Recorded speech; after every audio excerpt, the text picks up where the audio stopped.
I've been there more times than I'd like to admit, scrolling through endless listings of high-performance external drives. The photos look sleek, the specs shout 10 gigabits per second, and the description promises instant editing.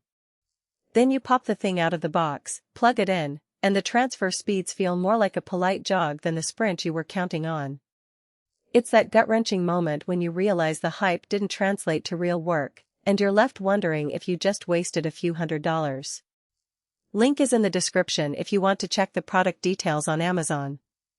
That's exactly why I wanted to take a closer look at the OWC ThunderBay 4 8TB Thunderbolt RAID solution before you decide to add it to your desk.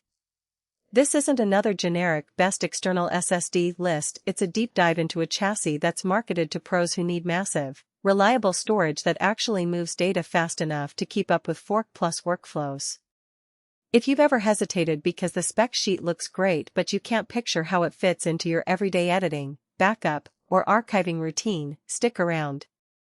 First off, let's set the stage for the category. External RAID enclosures sit in a sweet spot between consumer-grade portable drives and full-blown NAS units. They're meant for people who want the raw speed of a direct-attached device, but also want redundancy or tiered performance without building a custom PC. The typical buyer is a video editor, photographer, or audio engineer who works with multi-gigabyte files every day, and who can't afford to lose hours of footage because a drive died. They also need something that can plug into a laptop or desktop and just work, without a rack of servers or a complex network configuration. Enter the ThunderBay 4. OWC has been making storage gear for a long time, and this unit follows their formula: a solid aluminum chassis, dual Thunderbolt 3 ports, and a software bundle that's more than an afterthought. The enclosure itself doesn't come with drives. You slot in your own 2.5-inch SSDs or 3.5-inch HDDs, which is both a strength and a hidden trade-off. On the plus side, you can choose exactly what you need: a pair of fast NVMe-style SATA SSDs for a RAID 0 striping setup, or a mix of high-capacity HDDs for a RAID 5 that gives you both space and parity protection. On the downside, the price you see for the chassis assumes you already own drives, so the total out-of-pocket cost can balloon quickly if you're starting from scratch. Performance is the headline that draws most people in, and OWC backs it up with a claim of up to 1,074 megabytes per second sustained throughput. In practice, that number only shows up when you load 4 high-end SSDs in a RAID 0 configuration and feed them through a Thunderbolt 3-enabled Mac or PC that can actually keep up.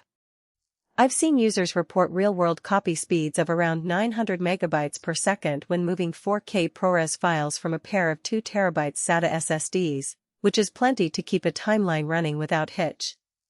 If you drop in a set of 3.5-inch 10 TB HDDs and run RAID 5, the read speeds stay respectable, around 400,500 megabytes per second, while you get the safety net of single-drive failure tolerance. That's a practical sweet spot for archiving large raw photo libraries where you care more about capacity and redundancy than raw speed. One feature that often gets glossed over is the dual Thunderbolt 3 ports. They're not just for redundancy. You can daisy-chain 2 ThunderBay 4 units together, or connect one to your computer and the other to a second machine for quick file swaps. In a multi-editor studio, that means one editor can be pulling footage while the other is ingesting fresh media, all without a network bottleneck. The only catch is that you need a host with Thunderbolt 3 or newer. Plugging the enclosure into a regular USB-C port will still work, but you'll be throttled down to the USB 3.2 Gen 2 limit, which can shave a few hundred megabytes off your transfer times. So if your laptop is still on an older USB-C standard, you might not be getting the full benefit. Software is another area where OWC tries to differentiate itself. The box includes a license for SoftRAID Premium, a macOS-focused RAID management suite that offers real-time monitoring, automatic rebuilds, and the ability to switch RAID levels without wiping data. For someone who isn't a storage geek, that can be a lifesaver. Instead of staring at cryptic terminal commands, you get a clean UI that tells you exactly which drive has failed, how much time is left for a rebuild, and whether the array is performing within expected.